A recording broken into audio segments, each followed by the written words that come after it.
Isso aqui nós utilizamos, parece um eufemismo, nós utilizamos a figura, estamos evoluindo. O que está fazendo toda uma argumentação agora para explicar que ele não vai seguir a mesma lógica que os demais ministros na definição das penas, tendo em visto que ele voltou pela absolvição de 6 dos 8 réus e pela condenação de 2 restrita a um crime, que é a tentativa de abolição violenta do Estado Democrático de Direito. Tenente Coronel Mauro Cid e o candidato a vice de Bolsonaro em 2022, o general Walter Braga Neto. Aliás, Walter Braga Neto está preso já e Bolsonaro preso em prisão domiciliar. São os únicos 2 hoje com restrição de liberdade. E o Tenente Coronel Mauro Cid Jacobsen já cumpriu prisão anteriormente, né? E agora, se mantida esta condenação por 2 anos em regime aberto, ele não volta para a prisão. Exato, Chu. Se a proposta do relator, já acompanhada pelo ministro Flávio Dino, for a vencedora em relação à pena do delator, em relação à pena de Mauro Cid, ele não volta para a prisão e, mais do que isso, para a comemoração dos advogados de Mauro Cid, ele tira a tornozeleira eletrônica que hoje está no seu tornozelo, acaba com a última restrição imposta, que é uma cautelar diversa da prisão que foi imposta a ele, fica livre e sem tornozeleira se a tese de Alexandre de Moraes prevalecer. E uma questão também sobre essa manifestação.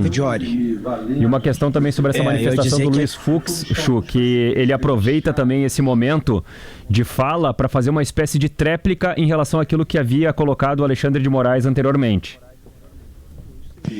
Não responde exatamente todos os pontos, né? Não faz uma espécie de uma menção direta aos apontamentos que recebeu durante o dia, mas tenta sim justificar, né, parte do seu voto e da postura, principalmente, que vai adotar a partir de agora. Vamos ouvir. Esse é um momento importante que a gente antecipava mais cedo. Ele acaba de dizer, o ministro Luiz Fux, que vai fixar penas apenas para os réus em que ele condenou, em que ele votou pela condenação.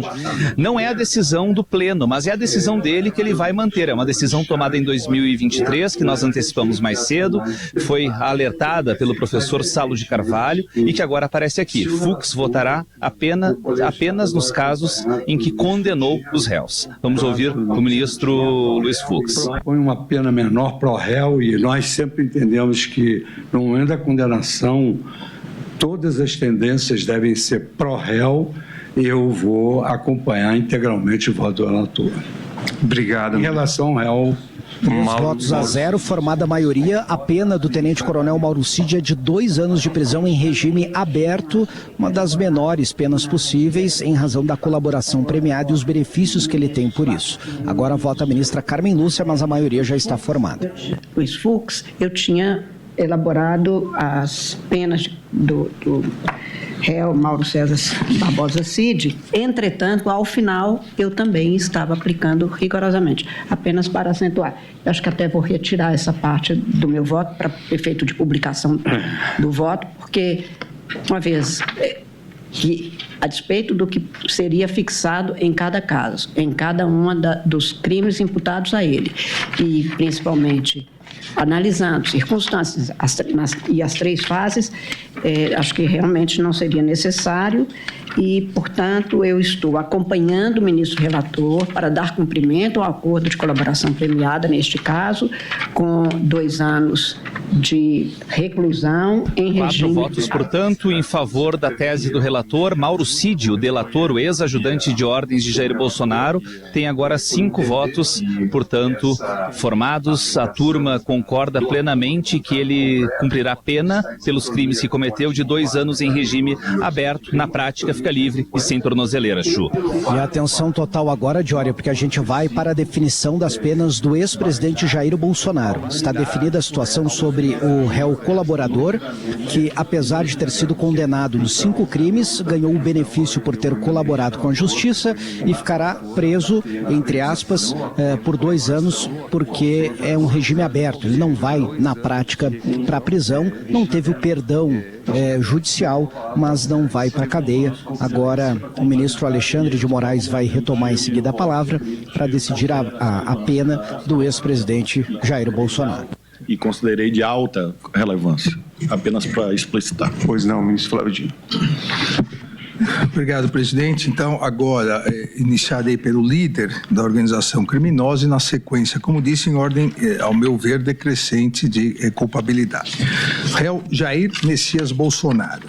A gravidade Começa a avaliação das penas de Jair Bolsonaro e a apreciação deve ser crime por crime. Vamos ouvir o relator Alexandre de Moraes. E conduta social são amplamente desfavoráveis ao réu Jair Messias Bolsonaro. A circunstância judicial da culpabilidade, enquanto avaliação do comportamento do agente, deve ser levada em conta a maior ou menor reprovabilidade e censurabilidade de sua conduta, pela exigibilidade de ter atuado de acordo com a legislação. E, obviamente, nesse caso, é gravemente desfavorável ao réu Jair Messias Bolsonaro, que exerceu a presidência da República entre os anos de 2019 e 2022 e, durante esse período, como comprovado na ação penal, instrumentalizou o aparato estatal e mobilizou agentes e recursos públicos com o intuito de propagar falsas narrativas com objetivo principal de provocar a instabilidade social e se perpetuar no poder.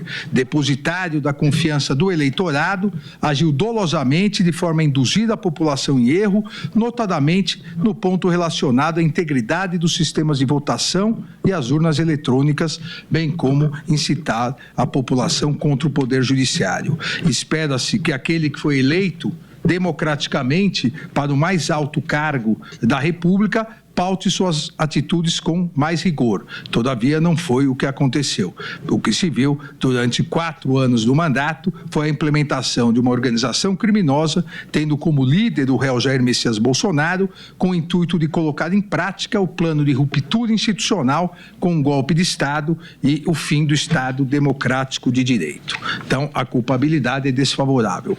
As circunstâncias do crime igualmente desfavorável, porque demonstram que os atos criminosos, golpistas e atentatórios das instituições republicanas resultaram de planejamento, organização, estruturação, financiamento e execução desse núcleo crucial da organização criminosa, do qual lidera Jair Messias Bolsonaro. Também é desfavorável, assim como a gravidade e intensidade amplamente desfavorável dos motivos para a prática delituosa. Quais foram os motivos para a prática delituosa?